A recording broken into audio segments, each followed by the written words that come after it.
What's up, y'all? You're now listening to the What Now podcast. I'm Dr. Spencer Dupre, owner of Empower Chiropractic. And I am Dr. Zach Thompson, owner of Within Chiropractic. The purpose of this podcast is to document and share the experiences of two young business owners as we open our own brick-and-mortar chiropractic practices. Join along as we discuss all of our wins, our losses, insights, and the many, many lessons we learned. As a disclaimer, none of this is ever intended to be medical, legal, or financial advice.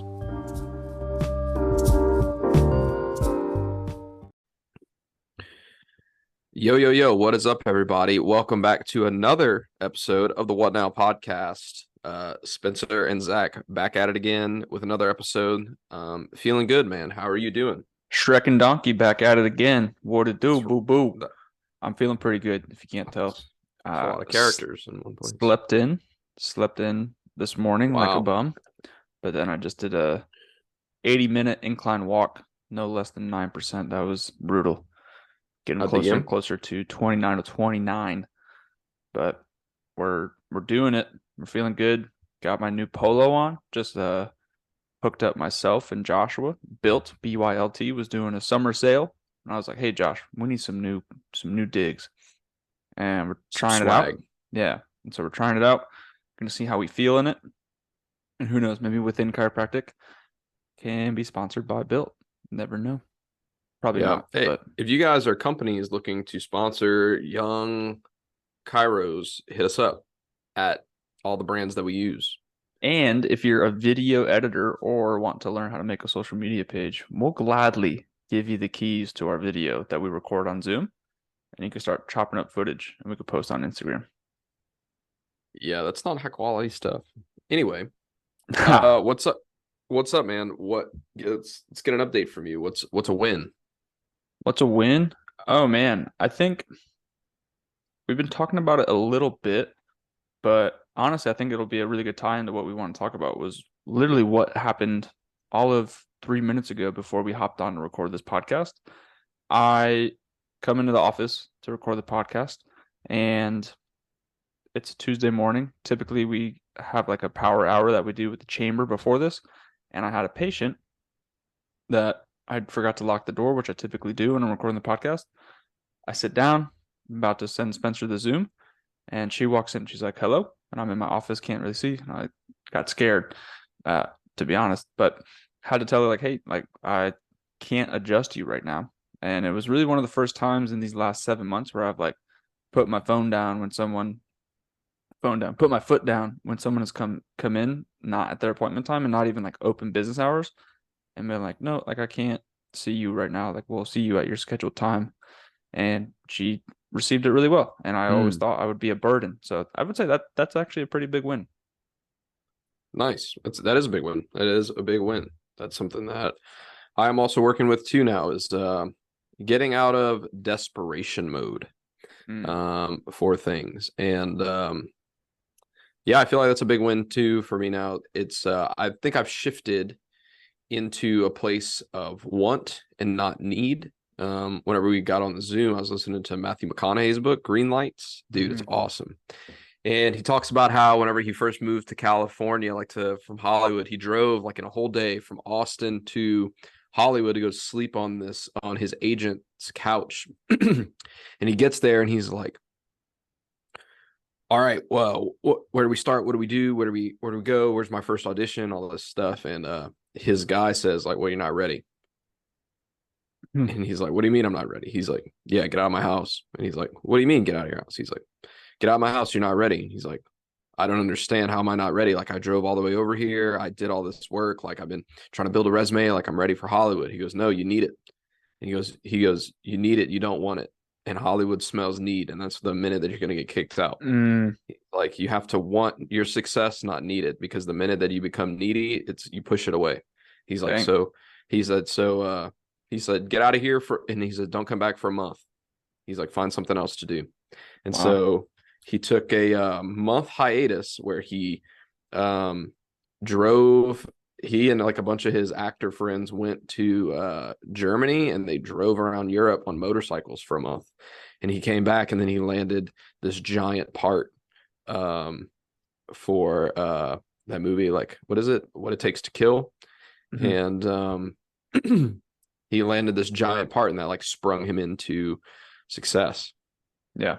And so he Yep. talks about, coming from a place of want, not a place of need, and how people can smell that on you. And I think that's it's a super powerful place to shift into. And we all are in a place of need and desperation until, at the Especially very early beginning. on. Oh yeah. Dude, yeah, it's so bad. You're so needy, bro. I mean, I remember, we're always tracking our stats, right? But I remember I knew, like, for the first 2-3 months, I knew exactly how many people I needed just to keep the lights on.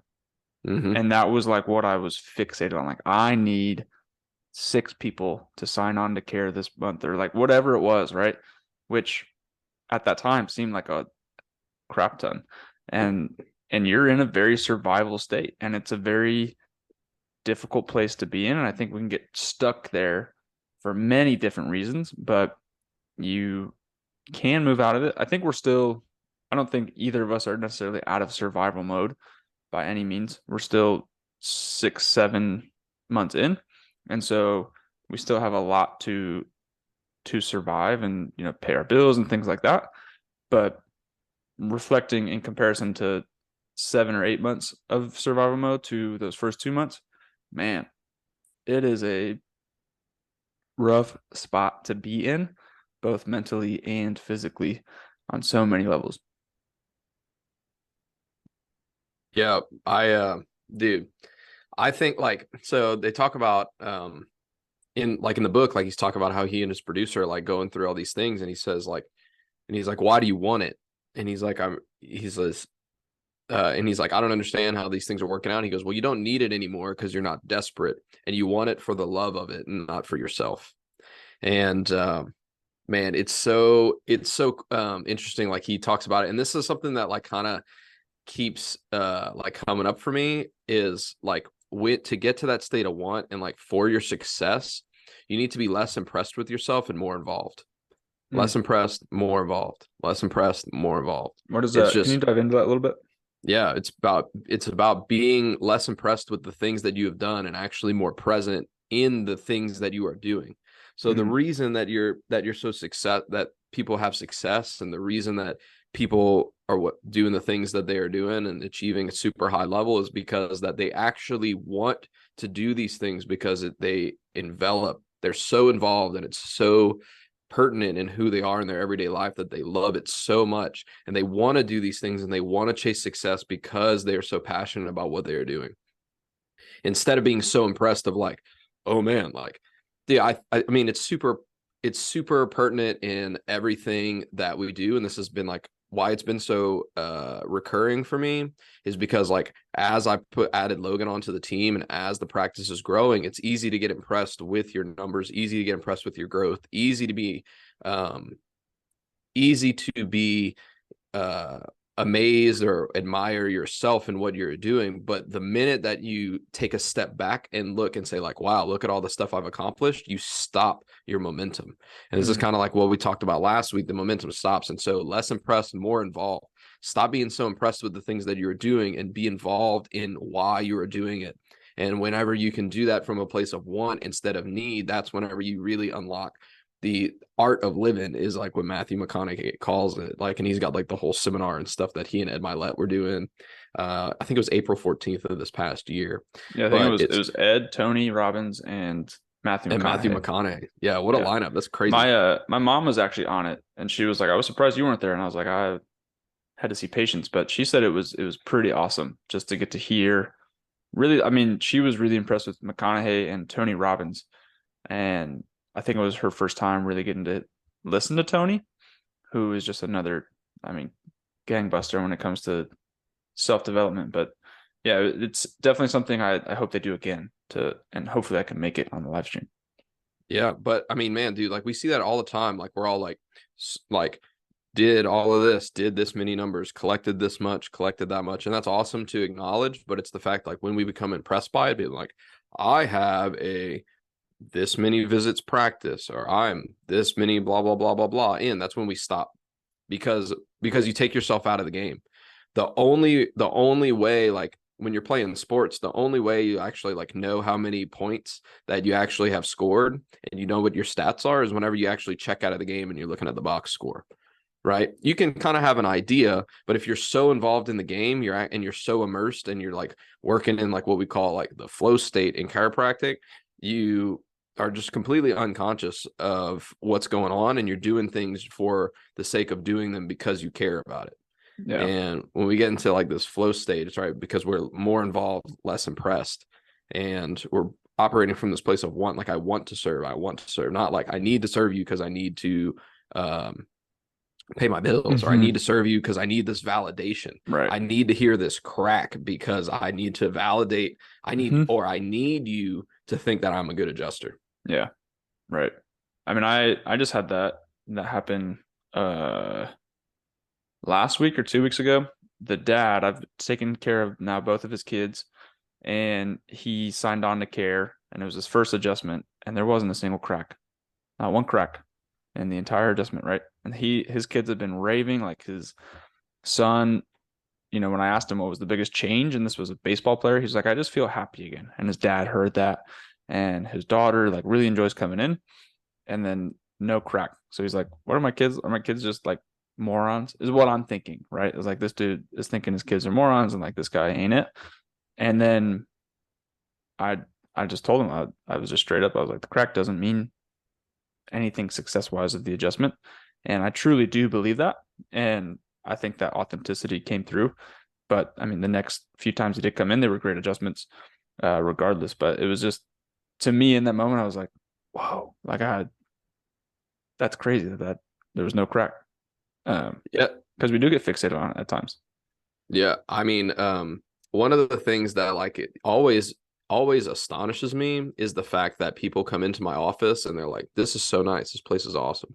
And because I look around and I'm like, man, I see all these things that I need to be improved. Like I have this carpet, dude, I hate this carpet. I have these walls, like I hate the walls. Like these are fluorescent lights, they need some work. Like a lot of my furniture and stuff was stuff that like I like bought off of people, or they were like, hey, I'm not using this anymore, do you want it? I'm like, yeah, sure. Like I don't have this like huge nice build out, and I don't have like super fancy things, and like my chairs squeak and all those things. And it's because I'm looking to be impressed with these offices, right? But these people, they're coming in and all they are is involved. Like they didn't come in looking for I don't know, a 5-star hotel. They're coming in to for whatever they're coming in for, right? And it's because like we in our office, we like are assessing everything, and we're stepping back away and seeing like, all right, what is all this stuff? We're taking such a huge like 1,000-foot view that we're not actually involved in the processes, right? And it's really, I mean, to get into all the metaphysical stuff, like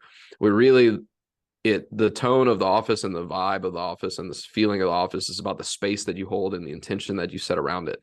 And yeah, like I came in being like, man, you know, like I have this like as of now space, and but my intention is for it to be welcoming, inviting, comforting, warm, calming. And people come in that. Like I was doing cranials on this one kid, and the mom is like sitting there and she's like, I just love this space, like it's just so peaceful. And I'm like, I'm sitting on the floor doing this, like I got dust bunnies on the floor, and like I'm noticing all these things, and they're just totally immersed in the experience, and they're like, this is the best thing ever. And so I mean, that was a literal conversation I was just having with Darian. I'll give Darian, I felt bad. Darian's one of our good buddies, someone I think we both mentored. He's also mentored me, super knowledgeable guy. Shout out. But we were grabbing lunch yesterday. Oh, nice. I'm getting lunch with him on Thursday. Nice.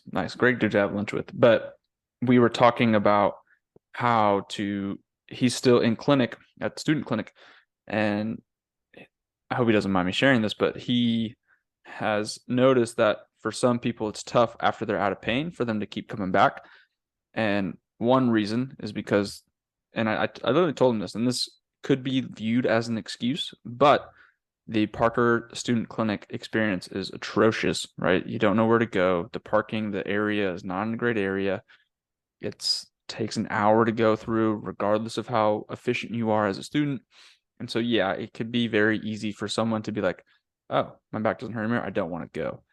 But what I told him was to create a space when he does open his own practice, which he will be very successful, as a place that he wants to regardless if he has to work or views it as work or whatever. Like if it's Friday afternoon, he's finishing up, he doesn't mind. Like he almost wants to stay there for an hour or 2 hours, or on a Saturday morning, he doesn't mind going in there. And that's what I have tried to build with our office, is this place where even if I am not seeing patients, like I still want to hang out here.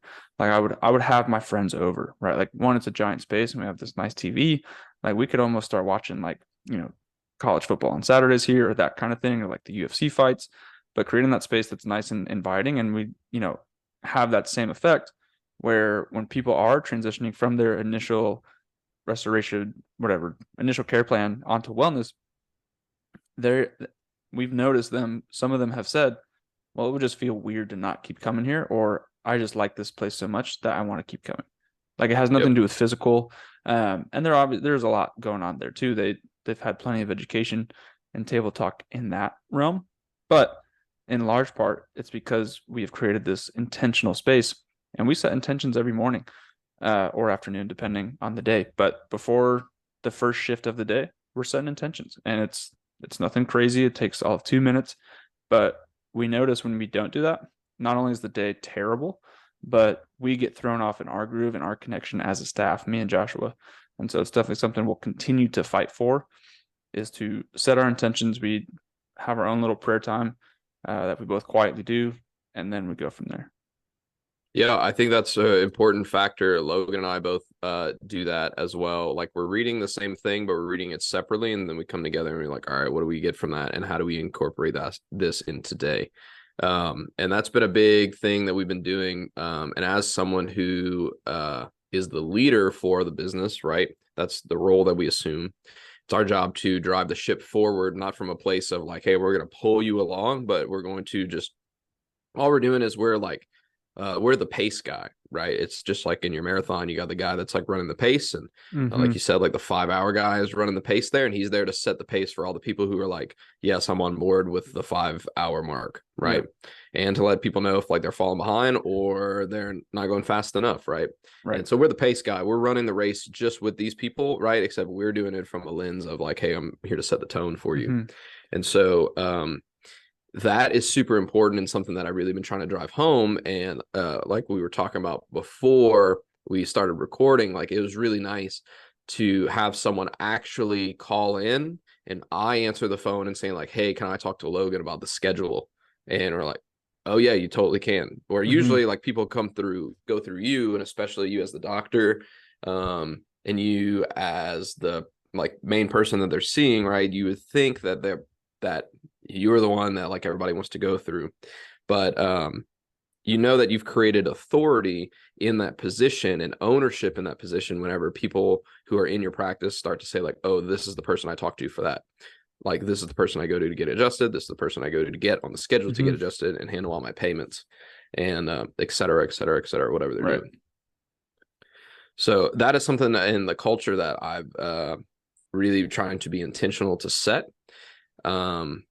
and have them move into that ownership of it. Because it would be just like when you have a kid and mom says, no, you can't have a cookie. And then they run to dad and dad says, yes, you can have a cookie, right? Yeah. It's like you got to stand together. You want to be in. Yeah.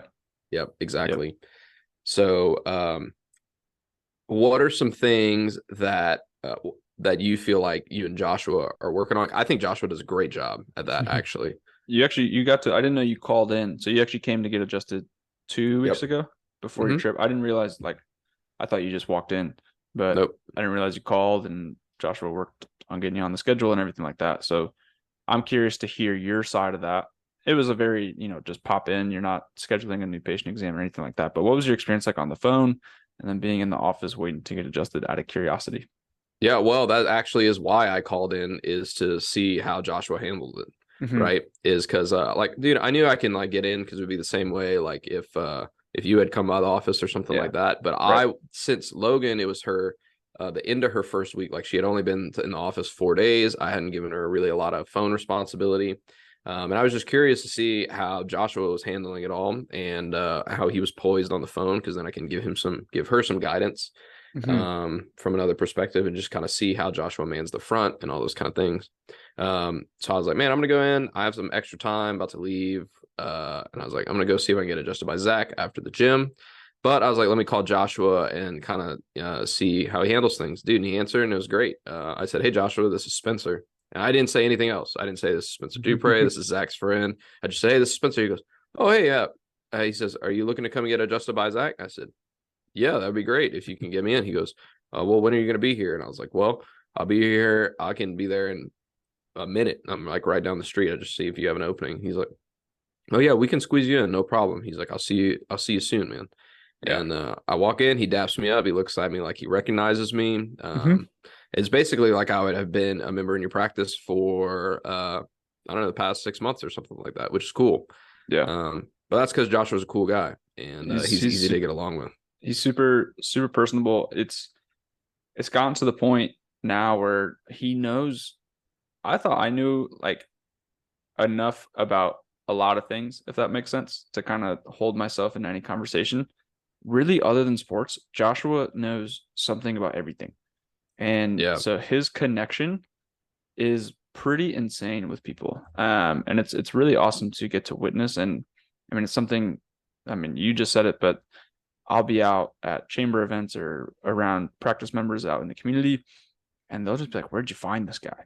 But it's also something I really had to give him the keys to do, because for a while, like, I wanted to be the face. I wanted to be the guy having the conversations. I wanted, I wanted the connection to be me and the practice member.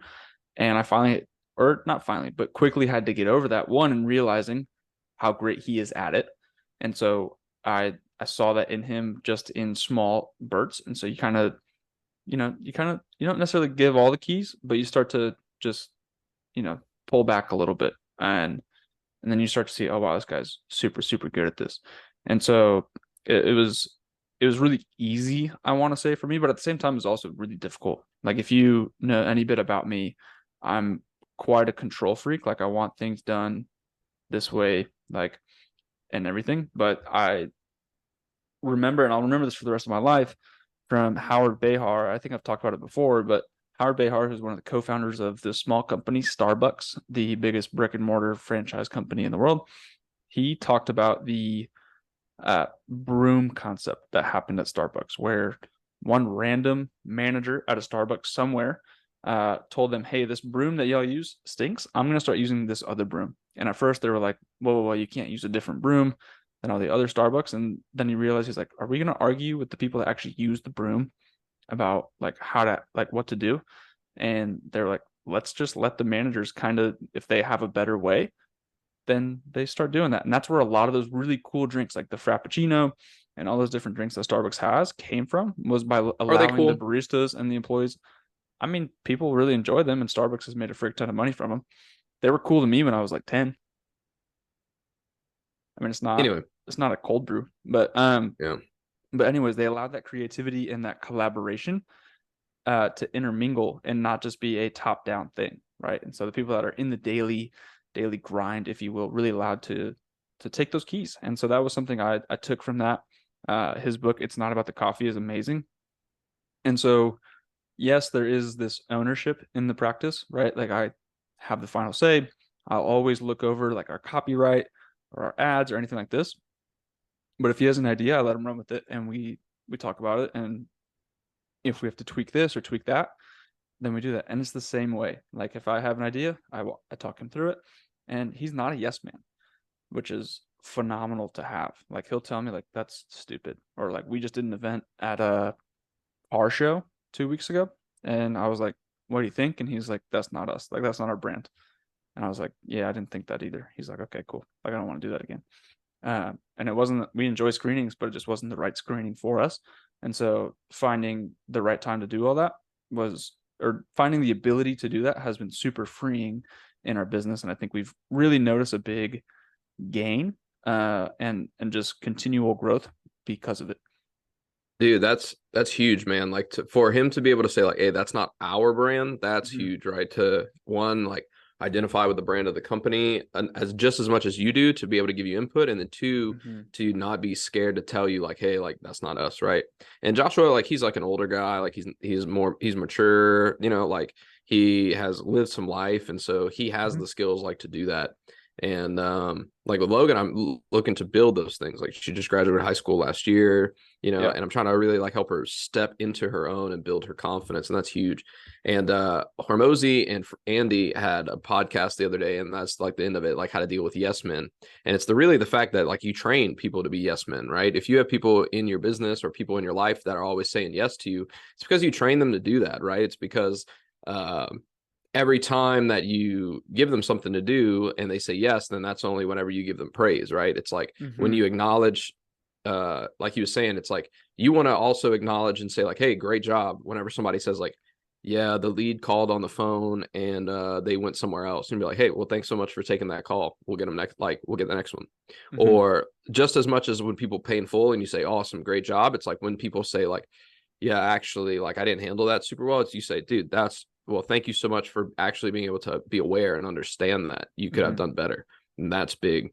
Yep. And that's just in its own sense. Yeah. That's something we talk a lot about in our weekly meetings. Not a lot about, but we typically go over our report of findings from the past week, or if any had happened on Monday. And if someone didn't sign on to care, we discuss what happened from literally every step of the way, from when they first called the office to the office tour, to my explanation of chiropractic and my consult, the scans, everything, the first adjustment. And we really try to find, okay, where do we go wrong with this person? And then we can start to notice on a weekly basis, okay, we talked about this last week. We talked about the consult wasn't that great. We need to maybe look at our consult, right? Or something on the phone. And this was literally something we did last week, and working with Making Moves has been huge in this regard. But our phone script for new leads that we've been working with on Facebook, I thought was pretty good, right? Like I had done it, I'd scheduled someone through it, and I was like, this is pretty good. And then it wasn't me making the phone call every time. Like I probably made one of the 50 calls to leads, and Joshua being super personable and really being good, it didn't allow him to be personable. Like it didn't play into him. And so I was like, look, man, like tell me if this script is not working. And he finally was like, okay, it's clearly like there's something in the script. Like I'm doing my best, but it's just we're missing something. And we had Making Moves take a look at it, and they're like, oh, like you got to ask some more questions. And I was like, oh, of course, like Joshua needs to know these people. He needs to be able to connect with them because that's what he's super good at. And so, yeah, of course, we need to be doing that a little bit more. And so ever since shifting to that in just 2 days, I mean, we've, I think, converted 3 out of 5 calls as opposed to what we were doing, which was like 1 out of 5, right? And so it was that collaboration and really finding ways to best fit him. Just as how a coach, you have your lineup, you got to kind of fit the scheme to your players, not always the scheme to the players. And so it's a little bit of both, but in that regard, we're basically trying to do an air raid offense with a quarterback that likes to run, if you know football at all. So that was my conclusion there. Yeah, I think that a lot of the things that we're talking about is the whole like less impressed, more involved thing. And that's why it like is ringing so true. And in this last chapter that I was listening to from McConaughey, he talks about like the truth is, he says, I don't understand how this guy is like so poetic at the same time. Like if you haven't listened to his book, you need to get the audiobook. Don't read it, get the audio because it's awesome. But he says like the truth is like a butterfly. Like it seems to land silently. It seems like what is random and leave in the exact same fashion. The way that you contain a truth, or the way that you preserve the truth or keep it close to you, is by focusing on it and creating a container around it where you can then implement it into your life like your own. The truth is universal and it's everywhere, but when it lands to you is the special moment. And what you have to do to actually understand that truth is learn how to contain and acknowledge it. And so it's the fact of like saying like, oh man, I see this happening and this is what we need to do. And then you're not involved with it, right? You'd be like, oh man, I learned this huge lesson. right? But you're not actually involved enough in the lesson to actually contain it and make it pertinent and get the effect of that new awareness, right? It's like, because we'll be doing the same old thing, same old time, right? And we're trying to do something new. We see it all the time in chiropractic care. People are like, man, chiropractic care is so awesome. I feel so great, but I still have pain, or I still do this, I still do that. It's like, okay, well, what are you doing around that in your life to change it? Nothing. And it's like, okay, well, maybe we need to think about some lifestyle things to now help chiropractic actually elevate your life instead of just elevate your time in the office, right? And chiropractic is a tool to help leverage the way that you express life, right? Chiropractic helps people express life better, but what are you doing with that life that you have the potential to express? If you're saying like, oh man, wow, look how awesome my nervous system is, but you're not actually involved in it, not actually challenging it, stressing it, doing something with it, then what's it for, right? Mm-hmm. It's like when you buy a fancy car or you buy nice clothes and you never wear it. Yeah. Because you're like, oh man, I want to preserve it. I want to preserve it. It's like, well, like, what did you get that for? It's like you actually use it. Yep. So, dude, that book, it's been really fire. Been really, really good. Lots of green lights showing up in the life. And I think that is a lesson that we can all really learn, and something I've been really trying to be present with, is not being like, oh wow, look at what I did, but it's like, oh wow, look what I can do, and then actually go out and do it. And I think, going back to that topic, something I did want to bring up was I as soon as you started talking about be more involved and be less impressed, I immediately thought of Tim Grover, who is or was Michael Jordan and Kobe Bryant's trainer, as well as other top performing athletes. But back when McGregor lost to Poirier back in 2021, Tim Grover had a pretty famous, or not, I don't want to say famous, but like viral Instagram post expressing how, Conor McGregor kind of got exposed by the limelight. And I'm just going to read exactly what Tim Grover wrote. And so basically it starts off expressing how Conor McGregor lost to Khabib. He was exposed by the limelight and has never found his way back to the true darkness that had allowed him to win. Winning won't accept this version of Conor, because this Conor still thinks and acts like he's winning, and winning knows he is not. This loss to Dustin Poirier is so much more than an injury. If you've read Winning, which is a fantastic book, I just edited that in. I think Winning is one of the best books to read. If you've read Winning, you get this. He hasn't taken that necessary bus ride back to hell. Winners know that in order to repeat, they have to get on that bus along with all their demons and monsters and skeletons asking, now what? Conor can't answer them because that bus ride needs to be taken in silence. Winning requires real talk or no talk at all. The only things you hear are the silencing of your heartbeat and the shortening of your breath as you approach hell. You have no choice. You can either commit to take the bus ride to hell and fight your way back to winning, or hell will come for you anyway, snatch your heart out of your chest and make you watch it stop as you take your last breath and you lose forever. That's the difference between taking yourself to hell and hell taking you. One you can control, the other you are done. More in Winning, read it. And it was just like such a powerful thing to read about probably the most impressive fighter of our generation in regards Dustin Poirier. Conor McGregor, just in terms of like oh yeah, for sure, like fame and everything like that. His documentary is amazing, so good. But it was like, so it just made a lot of sense in that moment, right? Like McGregor had gotten so big and then he just went on this losing streak, and you see it all the time in every profession, whether it be sports or business or whatever. And really listening to his book, I think it's funny that like I listen to the super intense like Tim Grover, who just doesn't mince words lightly, and then like you're basically listening to a very similar version in Limelight, which is like this poetic Matthew McConaughey version, but both have very similar lessons in that you got to be more involved. You got to continue to do and show up and do the little things, as opposed to, oh wow, look, like we had 100 new patients last week, that was pretty cool, now I'm good. Yep. Like I made the game ends when you choose to quit, and you can quit at the top or you can quit at the bottom, but either way you still lose. The only time you lose the game is when you quit, and when you quit, that's when it's over. And I know we're running low on time here, but I got one question for you, Spence. I'm trying to think of the right way to word this. When are there moments, at least in the last 6 or 7 months of you being open, where you have felt like you're winning, and then how have you stopped yourself from getting too high on your high horse, if that makes sense? Well, I look at my bank account.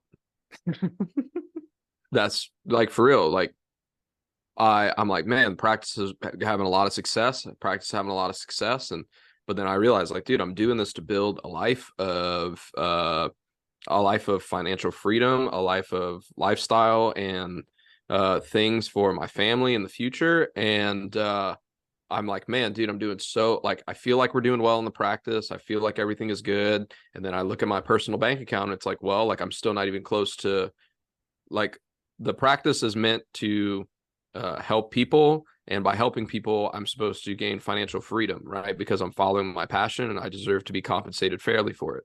But you have to reach this critical mass in your practice before you can start to take dividends from that, at least at a significant portion, to where you can create financial freedom for yourself and for your family, and create generational wealth and create investment lines and alternative income streams. And those are the things that we all want to do, but you got to build the snowball first before you can have the snowman.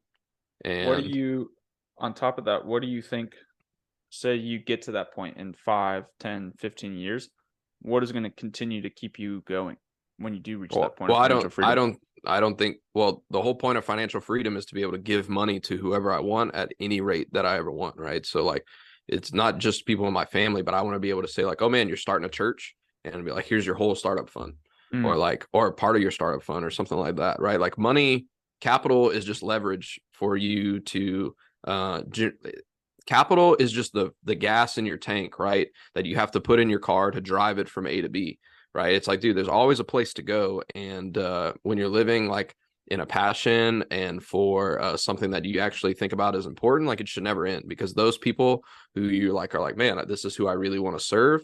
There will always be there, right? Like, kids, like, for me, it's like these kids with like special needs diagnosis that have significant birth trauma and are told, like, you're never going to have a normal life and you're never going to be normal to your family and be accepted in a way other, quote, normal kids are. Then dude, there will always be kids like that. And so all those kids will always need saving. And there's not just in chiropractic, but in also other places, right? Like, these kids also need a church that like love them.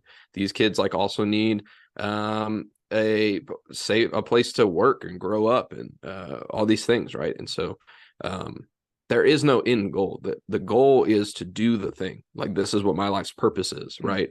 Yeah.